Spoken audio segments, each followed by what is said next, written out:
Bienvenue dans cette édition spéciale des Échos d'Imladris. Je suis Alexiel, votre hôte. Aujourd'hui, nous allons plonger dans l'une des plus fascinantes énigmes de la Terre du Milieu.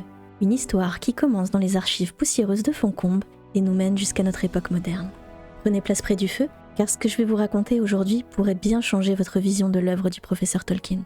Comme toujours, n'oubliez pas d'activer vos runes de notification pour ne manquer aucun de nos épisodes.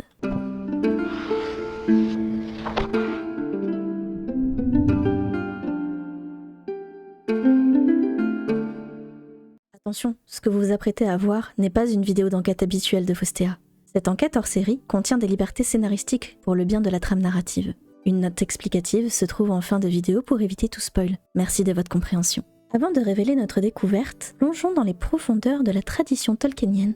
Dans la Terre du Milieu, la préservation du savoir a toujours occupé une place centrale. Les elfes de Foncombe, les archivistes de Minas Tirith et même les hobbits, avec leurs chroniques minutieuses, tous comprenaient l'importance cruciale de la transmission des connaissances. Dans les contes et légendes inachevés, Tolkien fait mention des Itilirim, les gardiens de la lune, un ordre ancien d'érudits elfes qui veillait sur les archives de la première ère. Mais plus intriguant encore, dans ses notes personnelles, il évoque une autre tradition, celle des Parmaturi, ou ceux qui gardent les livres. Les indices de leur existence sont parsemés à travers l'œuvre de Tolkien. Dans la bibliothèque de Minas Tirith, où Gandalf découvre le parchemin d'Isildur, des mentions font état d'une salle secrète où étaient conservés les textes les plus précieux. Les gardiens de cette salle utilisaient des marques spéciales pour classifier leurs documents, des marques étrangement similaires aux symboles que nous avons découverts. À Foncombe, la maison d'Elrond abritait plus qu'une simple bibliothèque. Dans Le Seigneur des Anneaux, Tolkien écrit que les histoires et les chants s'y accumulent comme les feuilles d'automne. Mais ce qui est moins connu, c'est le système complexe de préservation mis en place par les elfes. Dans une note marginale d'une première ébauche du Silmarillion, Tolkien esquisse un symbole ressemblant à un marque-page stylisé, accompagné de l'inscription en Quenya Astaldi Parmalion, les gardiens des livres. La Terre du Milieu a toujours été un monde où la transmission orale et écrite s'entremêlaient. Les elfes immortels servaient de point vivant entre les âges, mais ils n'étaient pas seuls. Une confrérie discrète, transcendant les races et les époques, œuvrait dans l'ombre.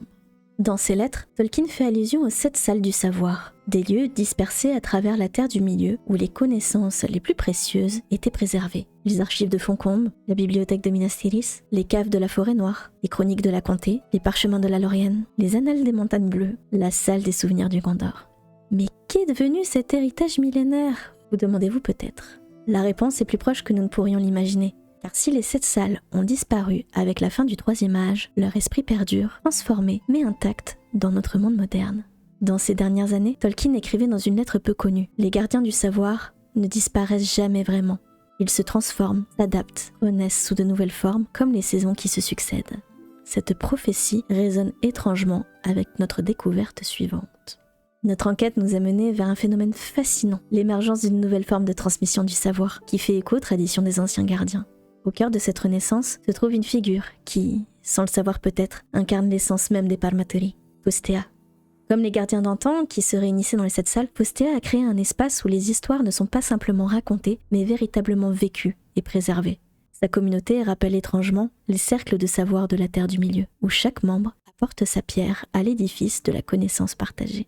Si les anciens gardiens utilisaient des runes et des marque-pages pour préserver le savoir, la communauté de Fostea a développé ses propres rituels. Les discussions animées lors des streams, les théories partagées avec passion, les analyses minutieuses des textes, tout cela fait écho aux anciennes pratiques des Itilirim. Dans les salles virtuelles où se réunit cette nouvelle communauté, nous retrouvons l'essence même de ce que Tolkien décrivait dans ses écrits sur les gardiens du savoir. Le partage respectueux des connaissances, la préservation des interprétations et des découvertes, la transmission d'une passion qui traverse les générations. Tel Gandalf, guidant la communauté de l'anneau, Fostea est devenue la gardienne moderne de cet héritage ancestral. Autour d'elle s'est formé un cercle de passionnés qui, sans le savoir peut-être, perpétue la tradition millénaire de la communauté des marque-pages. Dans ses streams et ses discussions, Fostea ne se contente pas de parler de livres, elle ravive l'essence même de cette ancienne confrérie. Chaque session de lecture, chaque analyse partagée, chaque moment d'échange devient un écho des anciennes réunions des gardiens du savoir. Ces fidèles, qui se rassemblent régulièrement pour explorer ensemble les méandres de la littérature, ne sont pas de simples spectateurs. Ils sont les héritiers directs de cette tradition oubliée, marquant leur passage préféré non plus avec des runes elfiques, mais avec des commentaires partagés, des théories échangées, des émotions transmises. Dans les dernières pages de ses notes personnelles, Tolkien avait écrit Viendra un temps où les gardiens des histoires ne se cacheront plus dans l'ombre des bibliothèques, mais partageront leur savoir à la lumière du jour. Cette prophétie semble aujourd'hui se réaliser à travers Faustéa et sa communauté. Comme les membres de la communauté de l'anneau qui portaient chacun leur propre don à la quête commune, les nouveaux gardiens apportent leur passion, leur curiosité et leur amour des histoires à cette mission de préservation et de partage. La communauté des marque-pages n'est plus un secret enfoui dans les manuscrits anciens. Elle vit, respire et grandit à travers chaque lecteur qui rejoint le cercle de Faustéa, à travers chaque histoire partagée, chaque page tournée avec révérence. Dans un monde où tant de choses sont éphémères, ils sont les gardiens de quelque chose d'éternel, le pouvoir des histoires à transformer, à inspirer, à unir. Et peut-être, en lisant ces lignes, réalisez-vous que vous aussi, vous faites partie de cette noble tradition. À chaque fois que vous glissez un marque-page entre deux pages, vous ne faites pas que marquer votre progression, vous participez à un rituel aussi ancien que les histoires elles-mêmes. Car les histoires ne meurent jamais tant qu'il reste quelqu'un pour les raconter. Chronique de la communauté des marque-pages. Cet épisode se distingue radicalement de nos productions habituelles.